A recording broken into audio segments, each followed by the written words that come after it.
duteruye Zidane uko akunda kwita ni intsinzi iryoshye bingana iki kuri polisi? Murakoze. Ni intsinzi twebwe dushimishije kuko ni igikombe twari twariteguye kandi dufite gahunda yo gutwara. Umwaka ushize badutsinze kuri penalty, so uyu munsi rero twagombaga natwe kugira uko tubigenza kugeza twari igikombe. Ni intsinzi rero yadushimishije cyane kandi idutegura na match ziri imbere. Ikibazo kuri Captain Eric? Yes.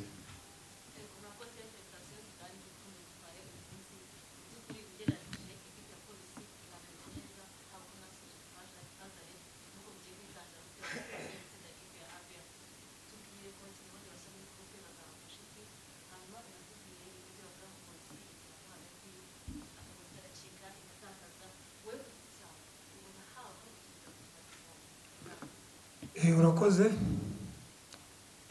Mbere na mbere abakinnyi twaguze ngira ngo umwe mwamubonyeho Marasta, ngira ngo namwe nimba mwarebye mwajije uko mubyumva ko njye nabonye ari umukinnyi mwiza.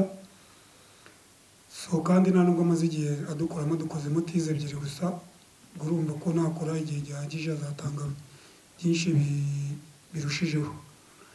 Rero icyo nakubwira cyo polisi ntabwo ikiri yayindi, ngira ngo no mu kibuga urabona ko byarahindutse n'imikinire, imyumvire, urabona ko buri mukinnyi wese aragerageza gutanga ibishoboka kugira ngo ikipe ibone intsinzi. Icyo nakwizeza rero ni uko ntabwo ibyo bibazo bizongera kubaho. Ikibazo? Yes. Zidane uri umukinnyi mukuru muri experience ariko na mukuru mu myaka, ariko umuntu yarebye performance ukora muri match nk'izi ngizi, ibitego wasevinze, akazi wakoze muri uyu mukino, umuntu aribaza ati biterwa n'iki? Zidane akoresha irihe banga? Ruben urakoze. Ibanga nta rindi ni ugukunda akazi. Iyo ukunda akazi ukaruhuka neza, cyangwa no kuruhuka, umubiri ntabwo ari icyuma, umubiri urawuruhura. Kuruhutse kandi match dukina mu Rwanda ntabwo ari nyinshi ku buryo wavuga ngo zakunaniye kuzikina. So ni ukuvuga ngo n'inama naha n'abakinnyi batoya, ugomba kuruhuka cyane kugira ngo, kuko umupira iyo utawukunze urakwanga tu kandi uguteza abantu. So rero bisaba kuruhuka kandi ukanakura kugira ngo ntabwo nyiri wa mwana ufite imyaka 21. So rero ariko njye iyo ndi mu kibuga ngerageza gukora n'iby'abana bato batapfa no gukora. So rero no kuvuga ngo umupira waruhutse neza ukaryama neza, urabona ko no mu Rwanda tudakina match nyinshi, ntabwo bishobora kwanga kuko uri umuntu ntabwo uri Imana, ariko byibuze ukaba wagerageje. Ndashaka kugaruka kuri byabaye mu gutera penalty n'ibyabanje imbere yaho gato. Mwiteguye muzi ko muteganya ko penalty zageramo, hanyuma kubona Gardien wundi ajemo, mwari mubizi byazamuye confidence ko aje kubafasha, cyangwa n'uwari urimo wari wese mwari mwizeye? Tubwire iminota ya nyuma ukuntu mwagomba kwijera uko byagenze. Buri gisekeje nta nubwo twigeze twitoza penalty, kuco kubwira ko atizerera muri penalty. So rero iminota ya nyuma yageze kuko uriya mwana ngo ni pass yaze gufata penalty, unarebye nabi n'eshanu yazifata, aze gufata penalty cyane. So kuca rero ubwo yafashe decision yo kumushyiramo kuko zini impamvu, kandi namwe murabibonye ko ntabwo wafata penalty eshatu ari mari chance. Ntabwo twigeze tuzitoza pe, ariko zageze ugomba gushyiramo nyine wumerite kuzifata, kandi yazifashe. Ndanamushimira cyane.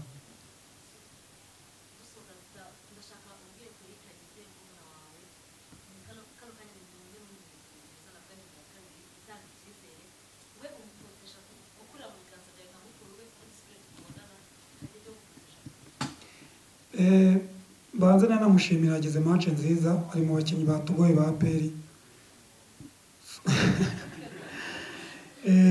So no kuvuga ngo ikintu mufasha ntabwo mubuze uburenganzira bwe, ariko nanone mwereka ikibi cy'ikintu yajya gukora kikamuvana mu murongo.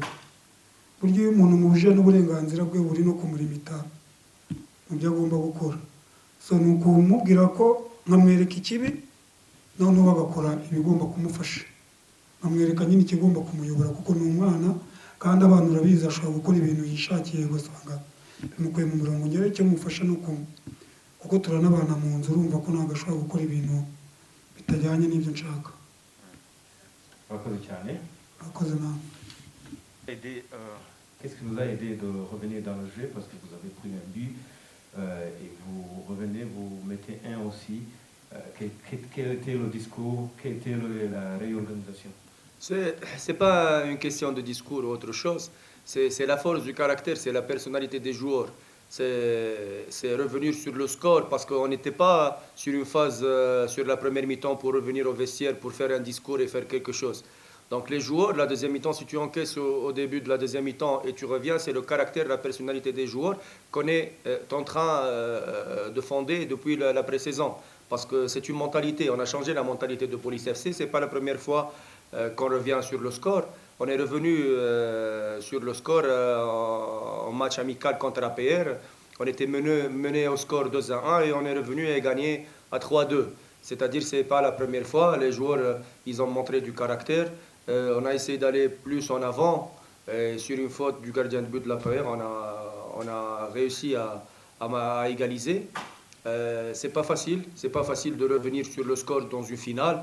Mais je suis très content de ce qui s'est passé et par le caractère de mes joueurs.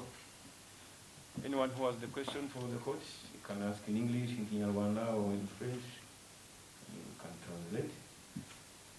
Coach, ma dernière, une coupe, une victoire comme ça, au milieu du championnat, qu'est-ce que ça va aider dans la dynamique de l'équipe? Bien sûr. Un groupe joué, on était là pendant 17 journées. On est premier sur le championnat rwandais parce que je ne compte pas Al-Hilal, c'est le premier sur le championnat rwandais et nous maintenant. On va continuer à travailler pour garder cette place-là. Ça ne va pas être facile parce que aussi APR, elle a une très bonne équipe. Elle a de très bons joueurs qui ont été vraiment aujourd'hui présents. Donc ça ne va pas être facile. On va lutter, on va jouer le titre. Ça va nous aider à être très motivés. Et c'est ça le football, une équipe. C'est des titres et c'est une histoire. Et l'histoire se crée par des titres. Ton histoire, c'est les titres que tu as gagnés. Donc aujourd'hui, on a ramené encore un titre à Police FC. J'espère qu'on sera capable de ramener un premier championnat dans l'histoire de Police FC. Merci coach, merci beaucoup. Merci. Qu'est-ce qui vous a aidé de revenir dans le jeu parce que vous avez pris un but et vous revenez, vous mettez un aussi. Quel était le discours, quelle était la réorganisation? C'est pas une question de discours ou autre chose. C'est la force du caractère, c'est la personnalité des joueurs. C'est revenir sur le score parce qu'on n'était pas sur une phase sur la première mi-temps pour revenir au vestiaire, pour faire un discours et faire quelque chose. Donc les joueurs, la deuxième mi-temps, si tu encaisses au début de la deuxième mi-temps et tu reviens, c'est le caractère, la personnalité des joueurs qu'on est en train de fonder depuis la pré-saison. Parce que c'est une mentalité, on a changé la mentalité de Police FC, ce n'est pas la première fois qu'on revient sur le score. On est revenu sur le score en match amical contre APR. On était mené au score 2-1 et on est revenu et gagné à 3-2. C'est-à-dire que ce n'est pas la première fois. Les joueurs, ils ont montré du caractère. On a essayé d'aller plus en avant. Et sur une faute du gardien de but de l'APR, on a réussi à égaliser. C'est pas facile de revenir sur le score dans une finale, mais je suis très content de ce qui s'est passé et par le caractère de mes joueurs. Anyone who has the question for the coach, you can ask in English, in Kinyarwanda or in French. You can translate. Coach, ma dernière, une coupe, une victoire comme ça, au milieu du championnat, qu'est-ce que ça va aider dans la dynamique de l'équipe? Bien sûr. Un groupe